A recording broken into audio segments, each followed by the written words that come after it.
A todos com a paz do Senhor. Amém. Saúde a todos com a paz do Senhor. Amém. Glória a Deus. Graças a Deus por mais uma oportunidade. Meu pastor, meus obreiros, as coisas aqui desde o início, o Senhor já tem falado conosco, seja através do louvor, da palavra, dos testemunhos. E eu me dei a conta.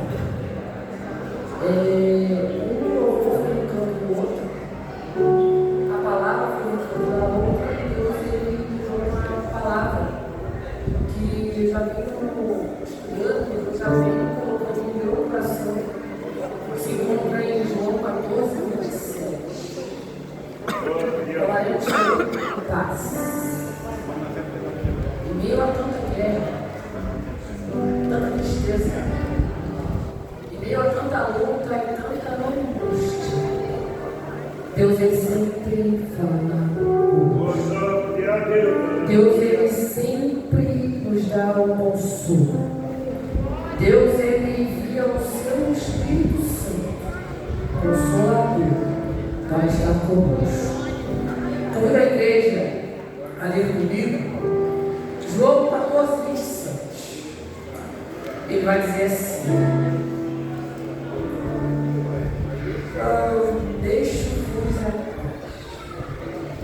a minha paz vos dou, não vou lá como o mundo lá.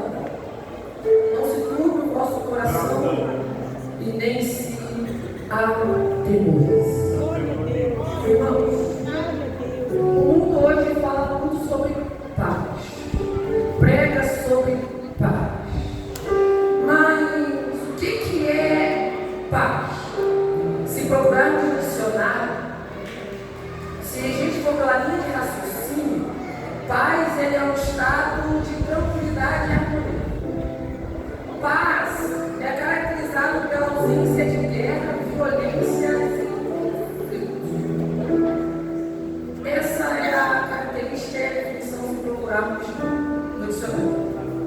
Mas o que é a paz na visão do mundo? Agora separamos para olhar na ótica do mundo. Na visão do mundo, para você ter paz, você precisa ter conquista. Para você ter paz, você precisa ter um estado de equilíbrio. Para você ter paz, você precisa ter bens materiais. Para você ter paz, você precisa estar numa roda de afeto, numa roda de amizade, onde essas pessoas começam a massagear o seu ego, começam a inflar o seu ego. E aí você sente uma paz momentânea. Paz na visão do mundo é quando você sai e vai fazer aquilo que momentaneamente vai satisfazer você. Seja em algum lugar, seja em casa, no momento momentâneo, quando você está sozinho, sem Deus. Isso é uma falsa paz, porque é momentânea, ela é efêmera, ela é passageira. Paz, na visão do mundo, é quando você está no momento ali, só que quando você vai se deitar e encosta a sua cabeça no travesseiro, você sente aquele vazio. É um vazio que você não sabe como e com o que preencher. Você gasta tudo que você tem e mesmo assim ainda há um vazio muito grande no seu coração. Isso é uma falsa paz. É uma paz que não tem presença de Cristo. Do que adianta ter riqueza? Do que adianta ter bens materiais se o nosso interior está vazio? Eu me lembro da passagem do jovem rico, quando ele pergunta para Jesus: Mestre, o que eu devo fazer para alcançar a vida eterna? Jesus ele vai falar assim: pois bem, venda tudo que você tem e me ensina. Só que o jovem ele fica completamente desapontado, porque ele está apegado aos bens materiais. E infelizmente esse é o nosso maior mal do século, porque você pode gastar tudo o que você tem, mas sem a presença de Cristo nós não somos nada. Do que adianta juntar tesouros na terra se não há salvação no céu? Do que adianta ter um carro do ano, ter um trabalho do ano, ter um salário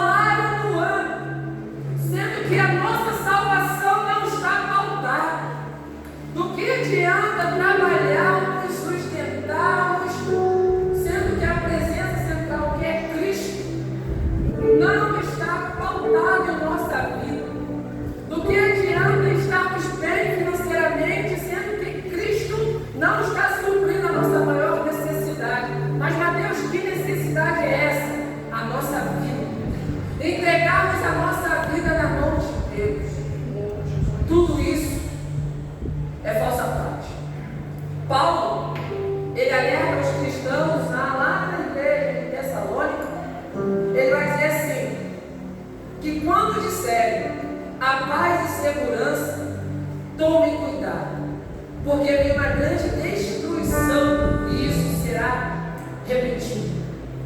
O que Paulo está dizendo? Tome cuidado quando o mundo te oferecer, te convidar para fazer alguma coisa, porque essa paz que o mundo dá, ela é passageira. Essa paz que o mundo dá, ela não é eterna, porque você vai colocar a cabeça no travesseiro, você vai sentir aquele vazio que só Deus preenche o seu ser.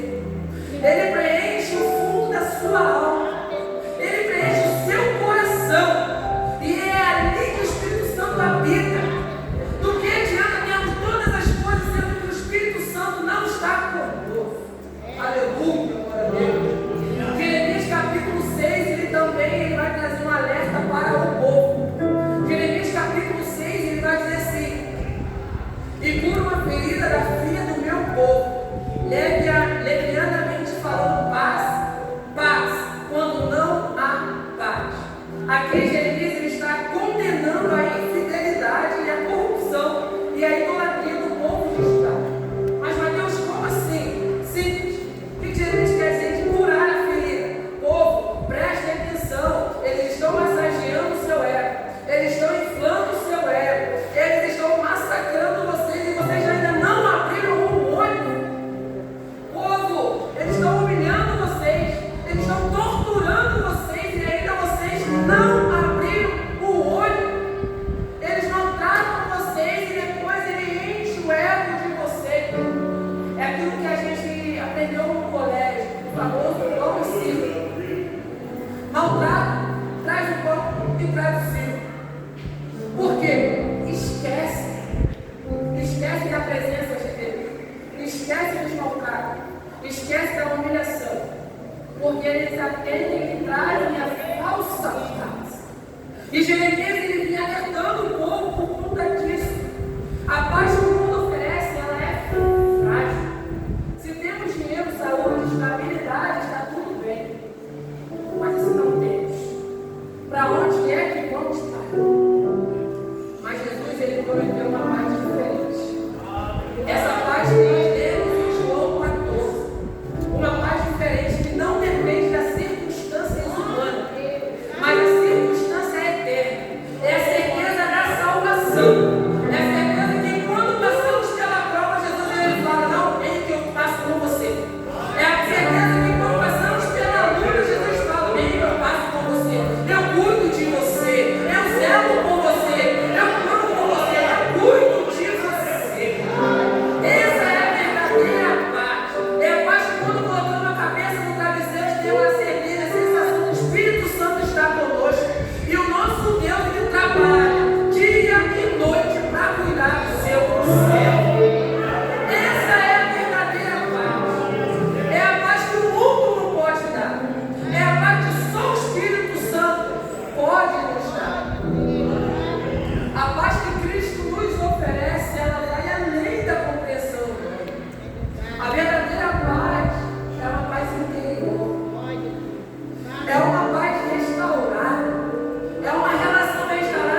uma paz interior. A paz prometida por Jesus. João 14, 27. Deixe-vos a paz. A paz vos dou. Não vou dar como o mundo dá. Não se turbe o coração e nem se atemorize. Igreja, Jesus disse isso na véspera da cruz. Ele sabia que enfrentaria sofrimento. Ele sabia que enfrentaria perseguição. Ele sabia que enfrentaria abandono. Mas ele prometeu paz aos discípulos. Essa paz não é ausência de problema, mas é a certeza que Cristo está conosco. Quando o mundo desmorona, Jesus Cristo continua sendo a paz. O mundo pode cair, o mundo pode desabar, mas a certeza é que a paz que excede todo entendimento está conosco. O mundo pode virar as costas para o céu, mas a certeza é que o dono da paz, o dono da vida, o Espírito Santo, o Consolador, ele passa conosco. Aleluia, aleluia, aleluia. A segundo personagem, o apóstolo Paulo. O apóstolo Paulo ele vai dizer em Filipenses 4, 7 o seguinte: e a paz de Deus, que excede todo o entendimento, guardará os vossos corações e os vossos pensamentos em Cristo Jesus. Paulo escreve isso numa situação muito complicada. Paulo escreve estando preso em Roma. Imagine um homem, humanamente, trazendo para a perspectiva humana, na ótica humana, preso. Que tipo de paz ele vai ter dentro de uma cela? Que tipo de paz ele vai ter dentro de uma prisão? Humilhação, abandono, tesouro. Só que Paulo ele entende que a paz que excede todo o entendimento. O que ele quer dizer? A paz, apesar de eu estar aqui preso, apesar de eu estar aqui cansado, apesar de eu estar aqui abatido, eu tenho certeza que o príncipe da paz está comigo. Eu tenho certeza que a paz que excede todo entendimento está me guardando e vai guardar o seu coração de todas as angústias. Aleluia!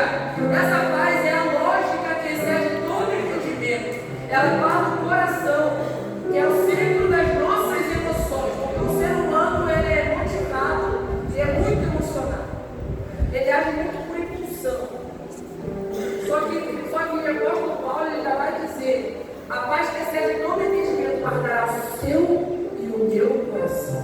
Ele não vai deixar você agir por impulso. Muito pelo contrário, ele vai estar no seu subconsciente te aconselhando. Ele vai estar te alertando o tempo inteiro. Porque o Espírito Santo é o nosso consolador. Além de consolador, ele é o nosso conselheiro. Ele é o que zela, ele é o que cuida, ele é o que cuida de nós, é o que cuida do seu filho. Aleluia, glória a Deus. Glória a Deus. Há um homem que eu gosto muito e eu me admiro. Jó. Esse homem, se alguém que conheceu o verdadeiro significado da dor, da desolação, de todas as perdas, esse homem foi Jó. Será que teríamos a mesma paciência, o mesmo espírito de paz que Jó teve nos dias de hoje? Porque nós somos hoje humanamente, a nossa atitude hoje, o primeiro impulso é reclamar. Jó ele perdeu tudo. Jó perdeu todos os seus bens. Perdeu todos os seus filhos. E tudo isso ele não reclamou. Imagina a dor de um pai em perder um filho. Agora imagine e se coloque na situação que Jó perdeu os 10 filhos. Imagine na situação de Jó, onde ele está com chagas e feridas coçando com um caco qualquer que ele acha ali, e mesmo assim ele não reclamou. Jó 1, 21 ao 22. O Senhor deu, o Senhor tomou. Bendito seja o nome do Senhor. Em tudo isso, Jó não pecou e nem atribuiu a Deus falta alguma. Ele perdeu tudo. Ele perdeu bem, perdeu filho, perdeu saúde, perdeu a sua família, mas permaneceu fiel, não pecou contra Deus. Jó chegou ao ápice da dor. Jó chegou a um ponto que tentou questionar a Deus o porquê do seu sofrimento. Ele apenas questionou. Ele não reclamou. Ele apenas questionou. Só que o interessante da história de Jó é que, apesar de alguns questionamentos de Jó, Deus ele responde a Jó de uma maneira maravilhosa. Porque, como seu sempre, ele está numa situação de dor tão grande, ele está numa situação de angústia tão grande, Deus ele responde o seu sempre. Pode demorar, mas Deus ele responde. E Deus ele responde a Jó de uma maneira soberana. Como assim, Mateus, de uma maneira soberana? Pois bem, Jó 38, do 1 a 8. Depois disso, no meio da tempestade, o Senhor deu a Jó a seguinte resposta: Jó, as suas palavras só mostram a sua ignorância. Quem é você para pôr em dúvida a minha sabedoria? Mostre agora que é valente e responde as perguntas que eu vou lhe fazer. Jó, onde é que você estava quando criei o mundo? Se você é tão inteligente, Jó, me explique onde é que você estava. Você sabe quem resolveu qual seria o tamanho do mundo e quem fez as medições? Em cima de quem estão firmadas as colunas que sustentam a terra? Quem foi que assentou a pedra principal, o alicerce deste mundo, Jó? Na manhã da criação, as estrelas cantavam em coro, e os servidores celestiais soltavam gritos de alegria. Quando o mar escorrou do ventre da terra, quem foi que fechou os portões para se segurar? Quando Jó questionou, Deus não explicou os porquês para Jó, mas revelou a sua soberania. Às vezes Deus não responde explicações, mas ele vem com revelação de quem ele realmente é. Jó, eu sou muito maior do que o seu problema. Jó, eu sou muito soberano. Quem é o inimigo perto de mim?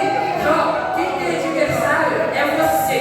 Eu não tenho adversário, porque o adversário já foi vencido. Jó, você tem adversário, eu não tenho. Esse é o nosso Deus.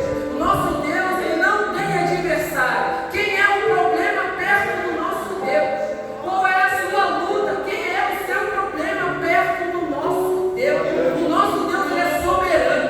O nosso Deus, ele não falha. O nosso Deus, ele é o Criador sobre tudo e sobre todos. O nosso Deus, ele é o Criador sobre toda criatura. Tudo que vemos, Deus criou.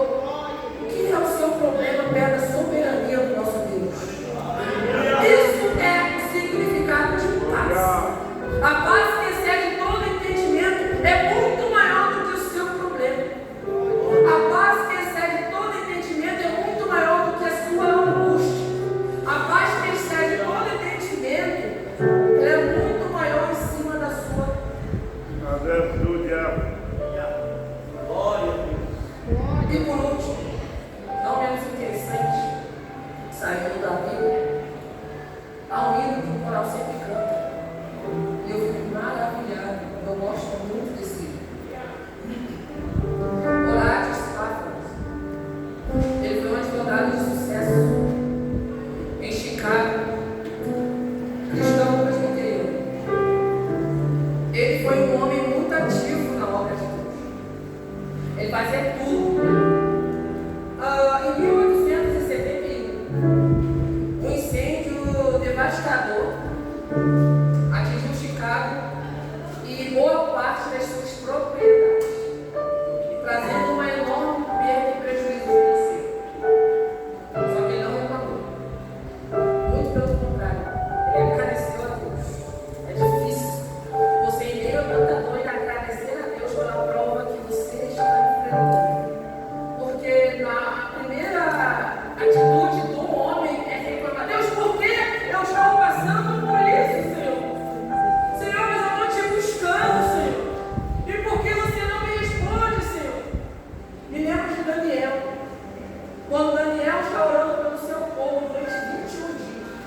E Deus ele não responde.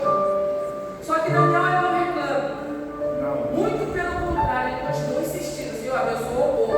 Senhor, abençoa o povo. Senhor, cobre com seu sangue. Senhor, liberta o povo. Passa o primeiro dia. Passa o segundo, ele está orando. Senhor, cobre com seu sangue. Cobre com seu sangue. Cobre com seu sangue, Senhor. Tem misericórdia desse povo. Senhor, traz a libertação. E ele está ali. Ele está orando. Ele está buscando o Senhor. E em momento algum ele para.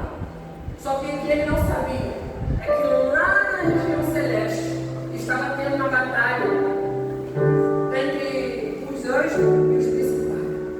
E o arcanjo, quando ele vem trazer a notícia para Daniel, ele vai falar assim: Daniel, desde o primeiro dia que você se dispôs a orar, eu já desci com a resposta. Só que o principal ele se levantou e travou uma batalha de 21 dias. Agora eu pergunto para a igreja: imagina se Daniel tivesse parado. Imagina se Daniel, por falta de resposta, tivesse parado. O que Deus quer dizer? Igreja, insista. Não pare de buscar. Insista, insista. Ora, busca, pensa. A luta está difícil. A luta dói. A dor é muito grande. Mas não saia do caminho. Continua no caminho. Se for preciso, se rasteja no caminho. Aleluia, glória a Deus. Aleluia.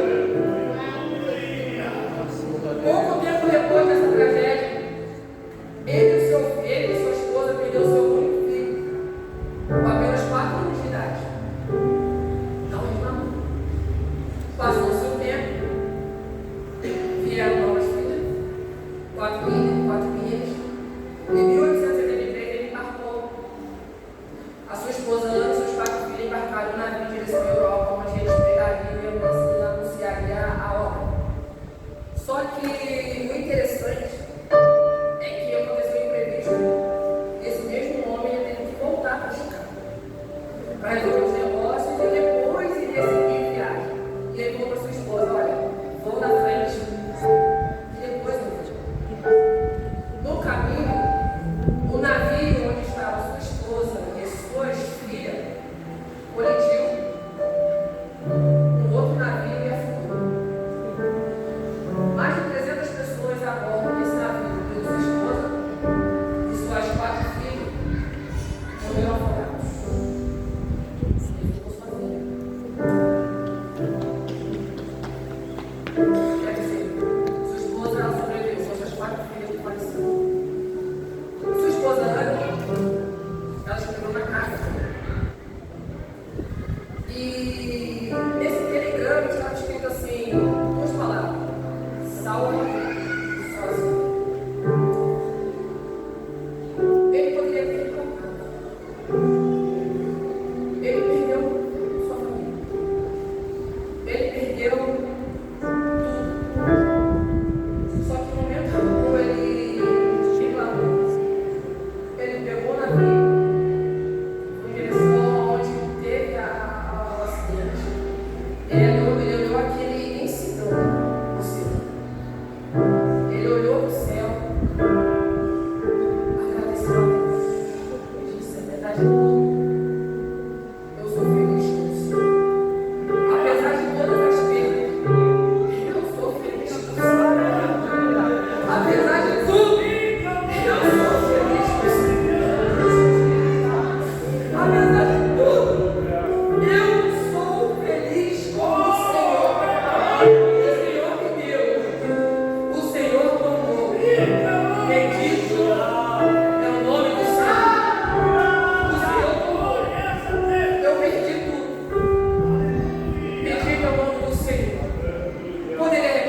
Às vezes